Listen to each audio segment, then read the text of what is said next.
ముందుగా స్టవ్ వెలిగించుకుని స్టవ్ పైన గిన్నె పెట్టుకోవాలి. గిన్నె వేడెక్కాక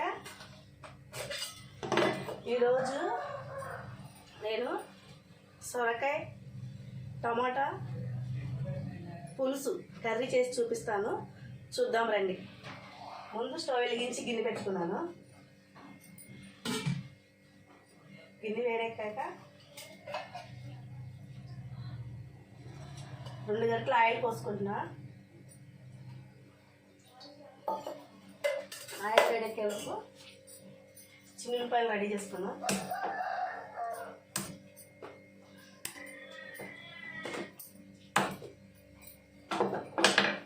చిన్నులపాయలు,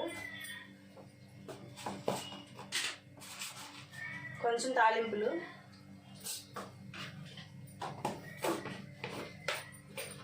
కొంచెం జీలకర్ర. కుకింగ్ మొత్తం హైలో కట్ చేసేస్తున్నా.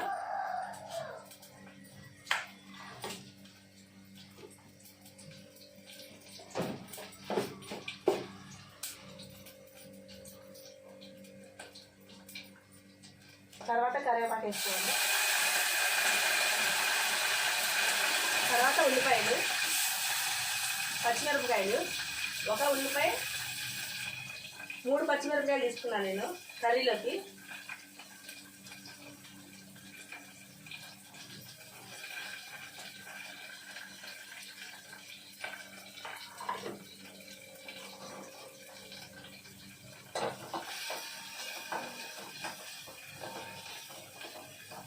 ఇప్పుడు సొరకాయ ముక్కలు వేసేసుకుందాం. చిన్న సొరకాయ ముక్క తీసుకున్నాను నేను. లేత సొరకాయ అయితే గింజలు తీసి పడేసే పని ఉండదు. లేత సొరకాయ ఇదిరికైనా పులుసుకైనా చాలా బాగుంటుంది. మీరు కూడా ఎప్పుడైనా సొరకాయ కర్రీ చేస్తే లేత సొరకాయ తెచ్చుకోండి. కర్రీ కానీ సాంబార్లోకైనా పప్పులోకైనా లేత సొరకాయ చాలా బాగుంటుంది. గింజలు రాకుండా ఉండాలి. లేత సొరకాయ అయితే మనం గింజలు తీసి పడేయడం కాబట్టి వేరే అవ్వాలి. ఇప్పుడు సొరకాయ వేసేసినాక స్పూన్ ఉప్పు వేసి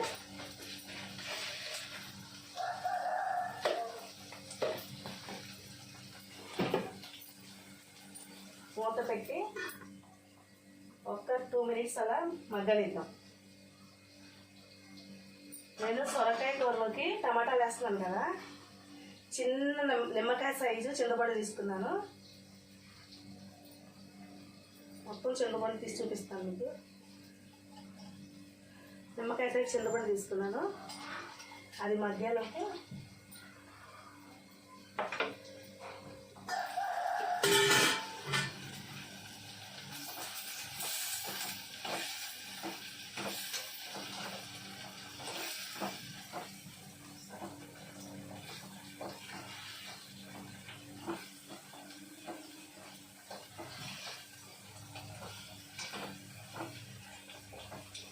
హాయ్ అండి, అందరూ ఎలా ఉన్నారు?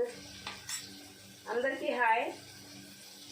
మా యూట్యూబ్ ఛానల్లో అను సుజాత ఛానల్ లైక్ చేయండి ఫ్రెండ్స్, సబ్స్క్రైబ్ చేయండి, మా వీడియోస్కి షేర్ చేయండి, కామెంట్ చేస్తున్నారు చాలామంది, మంచిగా కామెంట్ చేయండి.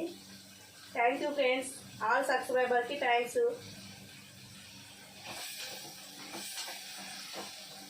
నేను ఒక చిన్నది కామెంట్ చెప్తాను. సామెత కదా నా అనుభవమే.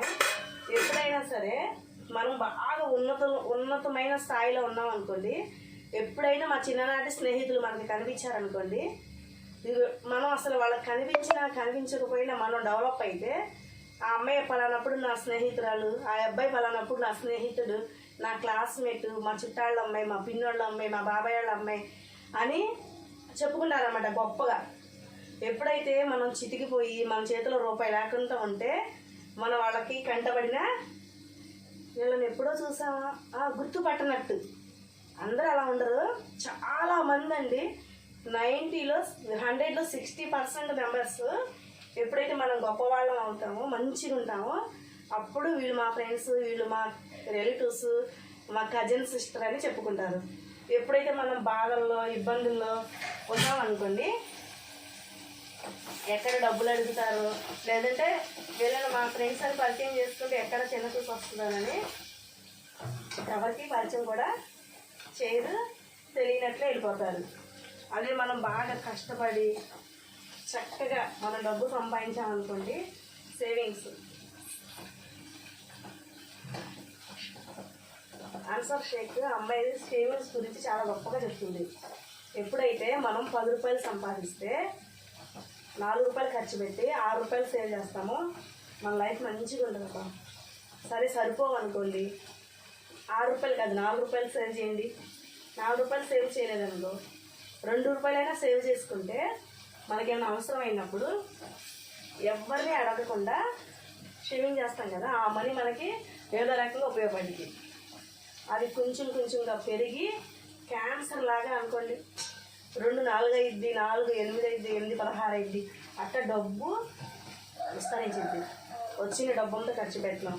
మాటలు ఎలా చెప్తుంది, ఇలా ఆయన డబ్బులు తెచ్చి అన్ని చేతికి ఇచ్చేస్తారేమో అని అనుకుంటున్నారా? అబ్బాయిలు మీకే చెప్తున్నా, మీరే షేవింగ్స్ చేయండి అబ్బా. అమ్మాయిలు ఏం చేస్తాం, అబ్బాయి డబ్బులు ఎప్పుడైతే బాగా ఇస్తారో ఆ ఇల్లు మంచిగా ఉంటుంది. సహకరించాలి ఇద్దరు, 2 చేతులు కలిస్తేనే శబ్దం ఎలా వస్తుందో, భార్య భర్తలు ఇద్దరు ఒక మాట మీద ఉంటే డబ్బు దాయగలుగుతాం. చాలామంది మగవాళ్ళు భార్య చెప్పిన మాట విననే వినరు. ఏది కొనొద్దంటే అదే కొంటారు, ఏది చేయొద్దంటే అదే చేస్తారు. ఇంట్లో సరిగ్గా డబ్బులు ఇవ్వరు, బాధ్యతగా పట్టించుకోరు. ఆడవాళ్ళం మనుషులు బలహీనం కాదు, మా శాలరీలు కూడా బలహీనంగానేగా. అబ్బాయికి వచ్చినంత శాలరీస్ మాకు వస్తాయా? మాకు రావు, మీకు ఎక్కువ వస్తాయి. ఆ డబ్బు మీరు ఫ్యామిలీ కోసం, భార్య కోసం అని మీ అంతటా మీరే ఆలోచించుకోవాలి, మీరే సేవ్ చేయాలి. సేవింగ్ చేస్తే ఫలానాడు భార్య అన్న గ్రాండ్గా చెప్పుకుంటే ఫలానా అమ్మాయి బాగా డబ్బున్న అమ్మాయి అన్నారు కదా, ఫలానోళ్ళ కోడలు, ఫలానా అబ్బాయి భార్య అని చెప్తారు. అవునా? బాగా డబ్బు ఉందనుకో మీరు అంటారు, ఏమి డబ్బు లేదనుకో ఏరా అంటారు, గౌరవిస్తారు. డబ్బుకి విలువ. అలానే మన డబ్బు కోసం ఏం గడ్డి తినట్లేదు. తినాలి, తినాలి, దాయాలి. తినకుండా మన డబ్బు అంతా కాస్తే అవన్నీ రోగాలే వచ్చేస్తాయి, అవన్నీ హాస్పిటల్ పాలైపోతాం.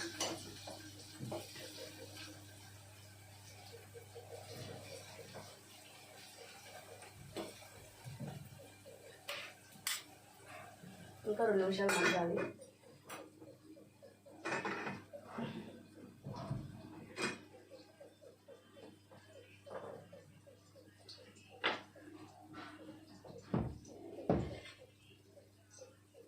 మీకు ఇంకేమన్నా కర్రీస్ నేను చేయాలని నన్ను అడగాలనుకుంటే, నా వంటలు మీరు చూడాలనుకుంటే కింద కామెంట్ చేయండి.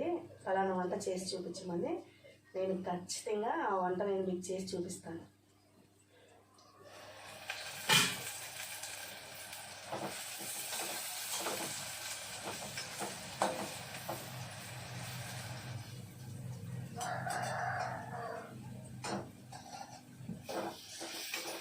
సొరకాయ మగ్గిపోయింది, టమాటాలు వేసాను.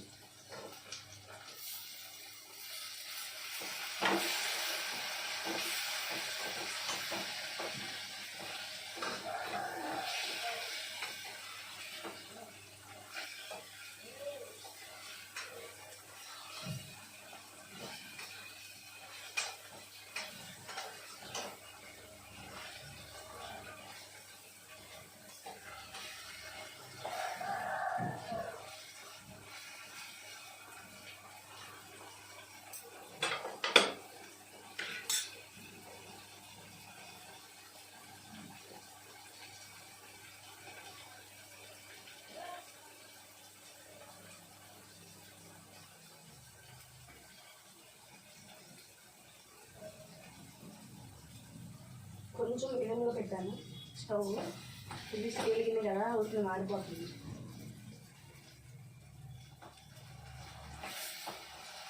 ఇప్పుడు అలా ఉన్నాను.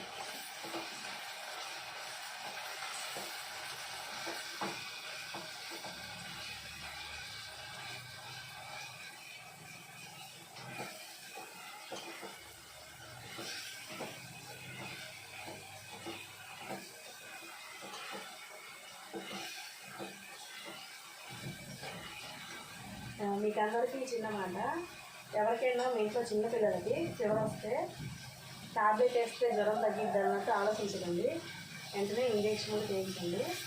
పెద్దవాళ్ళకి కూడా లేడీస్ కానీ జెంట్స్ కానీ ఏదన్నా హెల్త్ ఇష్యూస్ వస్తుందని లేడీస్ మరీ దాటిస్తుంటారు. లేడీస్ అనే కదా, జెంట్స్ కూడా ఉన్నారు చాలామంది. మీకు ఏమన్నా బాగోలేదు అనుకున్నప్పుడు ఏమవుతుందిలే తగ్గిపోయిద్దిలే అన్న మైండ్ సెట్లో కాకుండా ముందే ట్రీట్మెంట్కి వెళ్ళండి. అది ఎంత చిన్నదైనా సరే డాక్టర్లు చూస్తారు కదా, దానికి పెద్ద మనీ ఏం ఖర్చు అవనండి. మన ప్రాణానికన్నా ఎక్కువే ఉంది. వెళ్ళి ఒకసారి హాస్పిటల్లో చెక్ చేయించుకోండి. ఏ చిన్నదైనా తగ్గిపోయిద్దిలే చూయించుకోవచ్చు అని ఆగమాకండి. ఇప్పుడు మంచి విష జ్వరాలు వస్తుంది, చిన్నపిల్లలకు కూడా జ్వరాలు వస్తే దోమలకి జ్వరాలు వస్తాయి కదా, వెంటనే హాస్పిటల్లో చూపించేసేయండి. ఇంజక్షన్ ఏం చేసేయండి. టాబ్లెట్ వేస్తున్నాలే తగ్గిపోయిద్ది అని అనుకోకండి. స్పూన్న్నర కారం వేస్తున్నాను.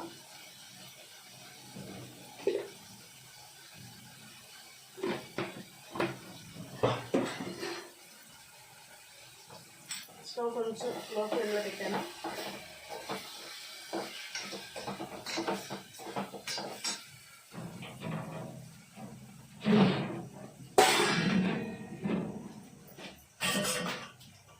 చిటికెడు పసుపు,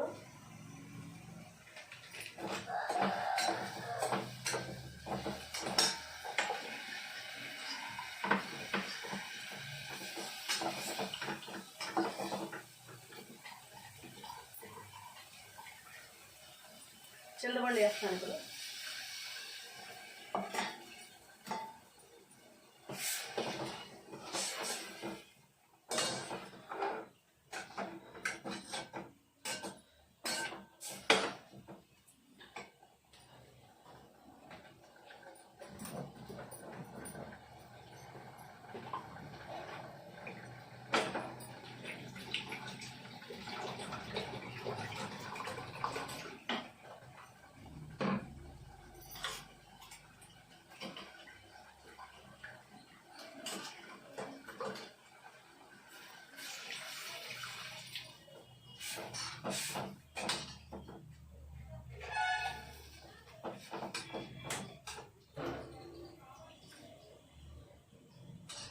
కనిపిస్తుందా?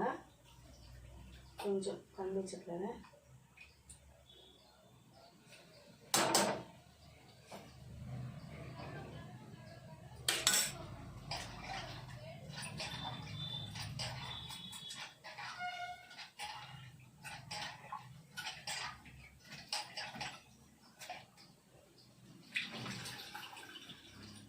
చింతపండు వేసేసాను. 2 నిమిషాలు మూత పెడదాం.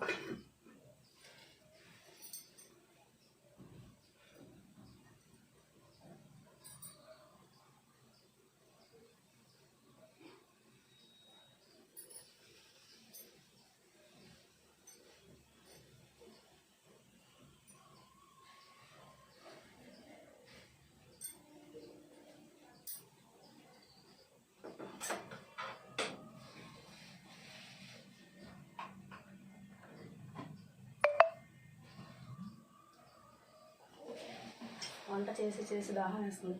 ఈ గదిలో ఒక ఫ్యాన్ లేదు, గాలి లేదు. ఎప్పుడు పర్లా చలికాలమే కదా, ఎండాకాలం ఉంటాయి తిప్పలే వంటగదిలో వంట చేయాలంటే.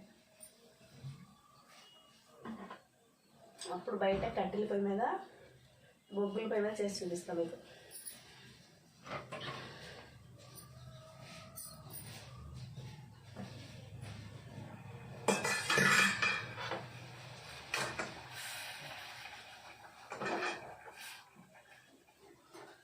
కొట్టుకుని వచ్చింది.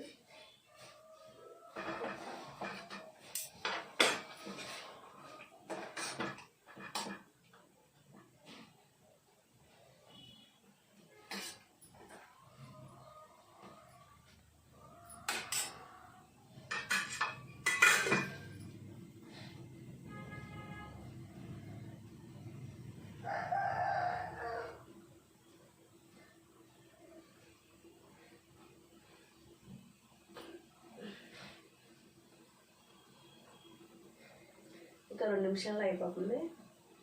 ప్లీజ్ నా కోసం ఆగండి, వెళ్ళిపోకండి.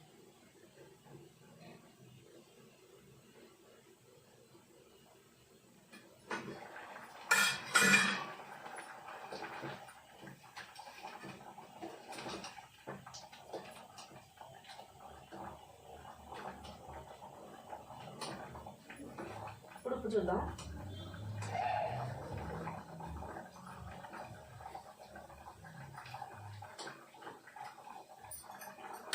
కొంచెం ఉప్పు పట్టింది.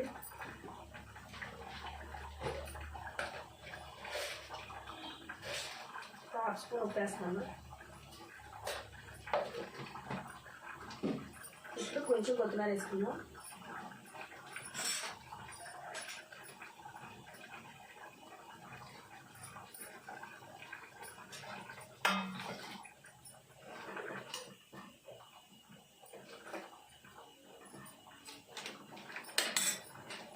కొత్తిమీర వేసి ఒక్క నిమిషం అలా మూత పెట్టి మగ్గనిద్దాం.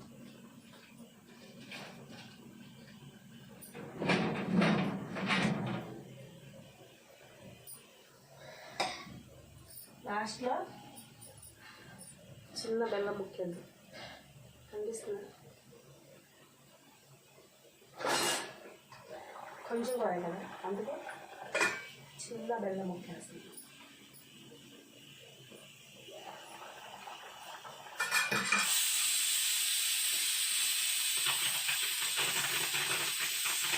నాని ఆపేస్తావా వీడియో? నేను మళ్ళీ అక్కడికి వచ్చి ఆపాల్సి వస్తుంది. ఇదిగోండి ఫ్రెండ్స్, గుమగుమలాడే సొరకాయ పులుసు రెడీ.